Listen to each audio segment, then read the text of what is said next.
ఓం సాయిరామ్. నాకెందుకో ఈ కర్మ, ఏ జన్మలో ఏ పాపం చేశానో, తెలిసి చేశానో తెలియక చేశానో కర్మ అని చెప్పి తరచూ కర్మని తలుచుకుంటూ ఉంటాము. ఎందుకంటే దానితోటే జీవిస్తూ ఉన్నాం కాబట్టి. మనం చేసిన పాప పుణ్యాలను బట్టి మనకి కష్ట సుఖాలు, మంచి కర్మలు చెడు కర్మలు ఏదైనా కర్మే, సుఖ దుఃఖాలు కలుగుతూ ఉంటాయి. అది మంచి చేసినప్పుడు భగవంతుడికి థ్యాంక్ యూ మాత్రం చెప్పము, మరచిపోతాము. అదే చెడు జరిగినప్పుడు భగవంతుడు ఏం చేస్తున్నాడు అని ఇది మాత్రం ఆయన ఖాతాలో వేస్తాము. కానున్నది కాకమానదు, జరిగే దానిని ఎవ్వరూ ఆపలేరు, ప్రారబ్ధమే నడుస్తుంది. మహనీయులు సైతం ఈ విషయంలో ఓడిపోయిరి అని మహనీయుల ఉవాచ. సో కర్మ సిద్ధాంతమే బలీయమైనది అని మనకు తెలుస్తోంది స్పష్టంగా. మరి కర్మ సిద్ధాంతం మన జీవితంలో నడిచే మాటైతే భగవంతుడు ఎందుకు, భగవంతుడు ఏం చేస్తాడు, ఈ ప్రశ్న ప్రతి ఒక్కరికి ఉదయిస్తుంది. ఈ ప్రశ్నకి జవాబు సాయినాథుడు డాక్టర్ పిల్లే 34వ అధ్యాయంలో చాలా క్లియర్గా మనకి చెప్పి ఉన్నారు. ఎవరైతే భగవంతుని భక్తి, ప్రేమ, విశ్వాసంతో ఆశ్రయిస్తారో వారికి కర్మ తీవ్రత ఎలా ఉంటుంది, సాధారణ మనిషికి కర్మ తీవ్రత ఎలా ఉంటుందో మనకి శ్రీ సాయి సచ్చరిత్రలో అనేక కథల ద్వారా సాయినాథుడు మనందరికీ చెప్పి ఉన్నారు. ఈ డాక్టర్ పిల్లే కథలోకి వస్తే, డాక్టర్ పిల్లే బాబాకి ముఖ్యమైన భక్తుడు. బాబాకి ఈయన లేకుండా ఏమి తోచేది కాదట. అతనిని చాలా ముద్దుగా, ప్రేమగా బాపు అని పిలుస్తూ ఏ విషయమైనా సరే ఇతనితో చర్చించేవారట. అంత ఇష్టం బాబాకి బాపు అంటే, డాక్టర్ పిల్లే అంటే. ఇతనికి ఒకసారి నారి కురుపుతోటి చాలా బాధపడుతూ ఉన్నాడు. ఆ బాధలో ఇలా చెప్తూ ఉన్నాడు, నా కర్మ ఇది అనుభవించి పోగొట్టుకోవాల్సిందే, కానీ ఈ బాధ నేను భరించలేకుండా ఉన్నాను. ఈ కర్మని రాబోయే 10 జన్మలకి పంచిపెట్టమని చెప్పు, నేను చెప్పానని బాబాకి చెప్పు వెళ్ళి అని కాకాసాహెబ్ దీక్షిత్ గారికి చెప్తాడు డాక్టర్ పిల్లే. ఇదే విషయాన్ని దీక్షిత్ గారు బాబా వద్దకు తీసుకొని వెళ్ళి చెప్తారు. బాబా, డాక్టర్ పిల్లే చాలా బాధపడుతూ ఉన్నాడు, కర్మ జన్మ అంటూ ఆ కర్మని 10 జన్మలకు పంచిపెట్టమని అడుగుతున్నాడు. అంటే అతని బాధ తీవ్రత అంత ఉందన్నమాట. అది భరింపరాని వేదనతోటి ఇలా బాధపడుతూ మాట్లాడుతున్నాడు అని చెప్పగానే బాబా చెప్తారు, నేనిక్కడుండగా అతడేల కర్మని 10 జన్మల వరకు పంచిపెట్టమని అడుగుతున్నాడు. 10 జన్మల కర్మని సైతం 10 రోజులలో హరింపజేయగలను. నేనిక్కడుండగా మీకెందుకు బాధ, అతనిని ఎవరైనా వీపు పైన తీసుకొని రండి ద్వారకామాయికి అని చెప్తారు. బాబా చెప్పినట్టుగా భక్తులందరూ కూడా ఈ డాక్టర్ పిల్లేని ద్వారకామాయికి తీసుకొని వస్తారు. బాబా వారు ఈ భక్తుని, బాధపడుతూ ఉన్న భక్తుని ఒకవైపు కూర్చోబెట్టి, బాపు బాధపడకు, నీ తండ్రిని నేను ఇక్కడుండగా నీవేళ కర్మ అనుభవించాలి, ఇప్పుడే ఒక కాకి వచ్చి పొడుస్తుంది అని చెప్తారు.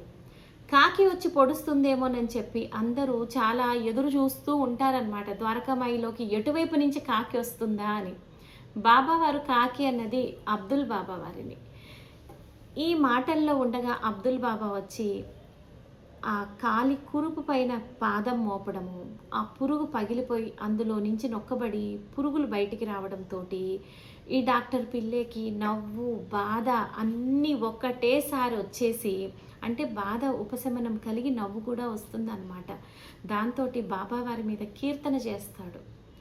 మరి డాక్టర్ పిల్లే సంగతి తీసుకుంటే ఎంత బాధని అనుభవించలేక 10 జన్మలకు పంచిపెట్టమని అడిగారు అంటే ఆ బాధ తీవ్రత ఎంతగా ఉందో మనం ఊహించవచ్చు.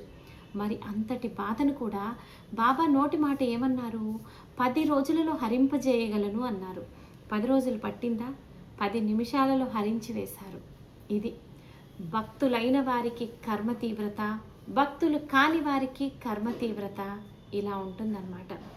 భగవంతుని ఆశ్రయించిన వారికి కర్మ తీవ్రత చాలా తక్కువగా ఉంటుంది. ఉదాహరణకి గొడ్డలితో దెబ్బ తగలాల్సి ఉన్న చోట చిన్న గుండు పిన్నుతోటి తగిలి పోతుంది.